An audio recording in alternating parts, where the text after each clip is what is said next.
Ilan tayo?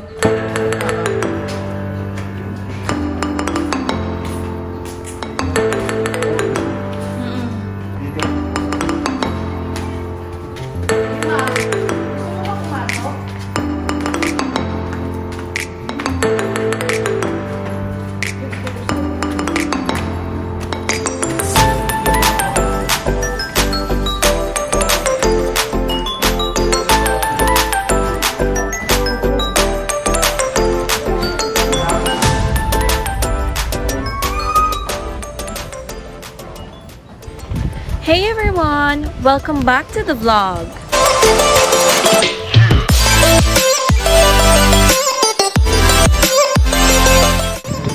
We are still in the beautiful Bohol. We're visiting one of the most historic sites in the Philippines, which is the Baclayan Church and Museum. This church is one of the oldest in the country, and it's filled with centuries of history and fascinating artifacts. Come along with us as we explore this amazing site.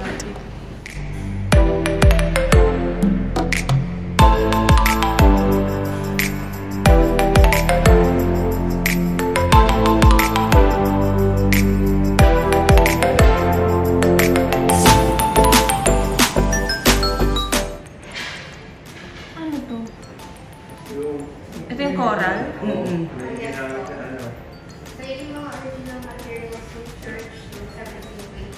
This one. So, nag-collapse yung kasal ng Delaware noong 2013 na video.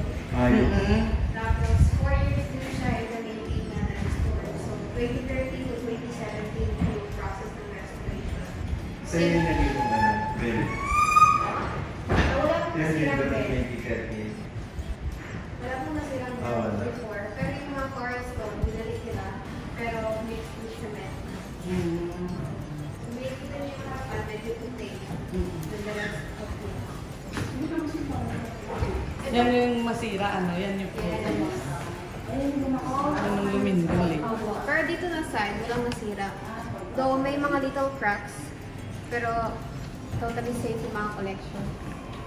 So itong part ng church before is the rectory or convent ng Farid till 2011. And this is an original image of the Immaculate Conception from 1800s. 1800 years. Yes, which is made of ivory. So, hanggang ngayon, pinaprocession pa rin siya every December 8th. Every 8th of December.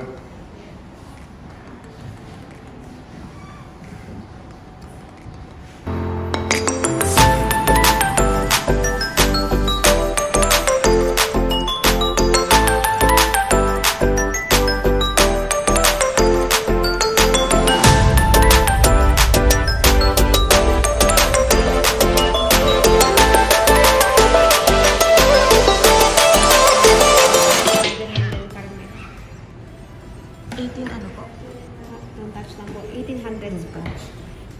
I do not, sorry. Sorry. So sabi nila, na-damage to during World War II.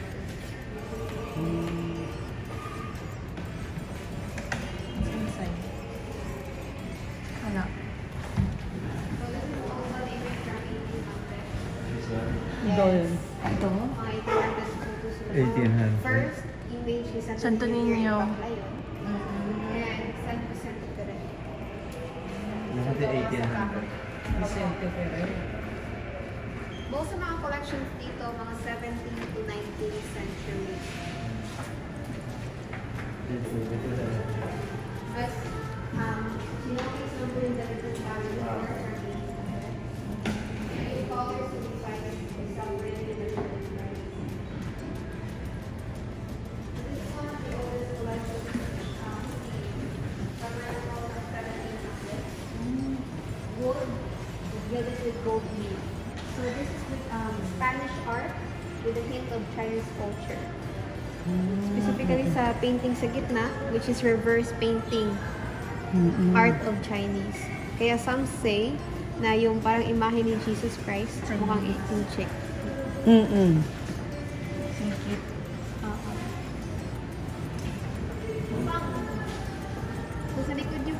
Bahol from 1800. This is made of wood and Kahoy carved ba yan? by the locals. Nakahay pala to. Yes. So dito nilalagay yung mga important documents, damit, pati mga vessels ng church. Before. Yes. Hello.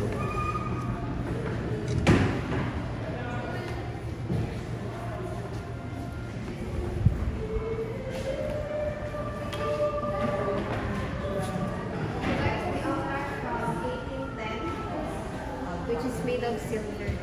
So yan yung original setup ng Saan? altar. Pati to? Hindi po. So ito yung collections ng mga ceilings ng church here in Bohol. So yung altar, ma'am, ginamit siya from 1810 to 1960. Ah, ito.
This museum is a treasure trove of history, showcasing religious relics, ancient books, vestments, and even some personal items from the Spanish priests who lived here centuries ago.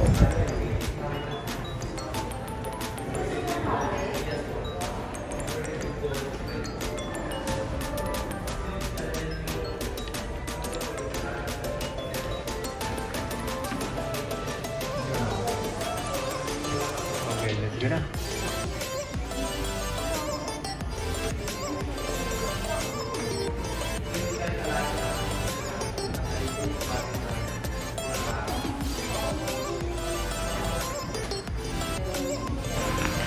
What's really fascinating about Baclayan Church and Museum is how it tells the story of early Catholicism in the Philippines.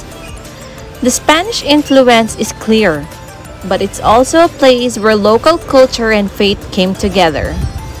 It's no wonder Baclayan Church is considered a national cultural treasure.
nila yan sa tubig para mas ano po. Strengthen yung ano. yan? Yung matibay na kawayan yan. Oo. Yung matanda na. Ayun o, ganun o. Inaano lang nila. Salisay.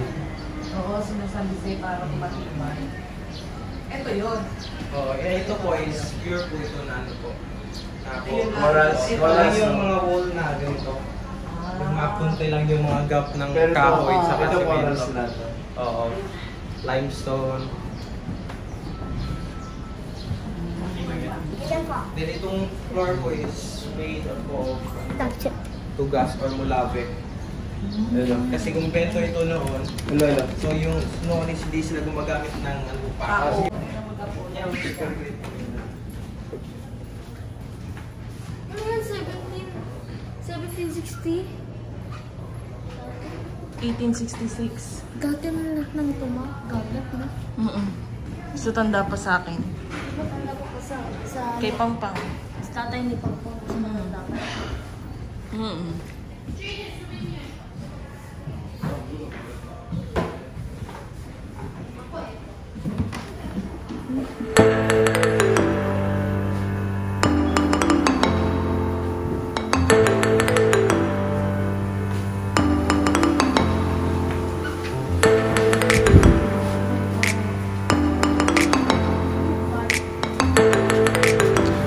That wraps up our tour of Baclayan Church and Museum. It's been incredible to see this well-preserved piece of history up close. Whether you're into history, architecture, or you just want to experience the cultural richness of Bohol, this place is a must visit. Thanks so much for watching, and if you enjoyed this vlog, don't forget to like, comment, and subscribe for more travel adventures. See you in the next one! Bye for now! Dami no. Kano? Nakamukha mo?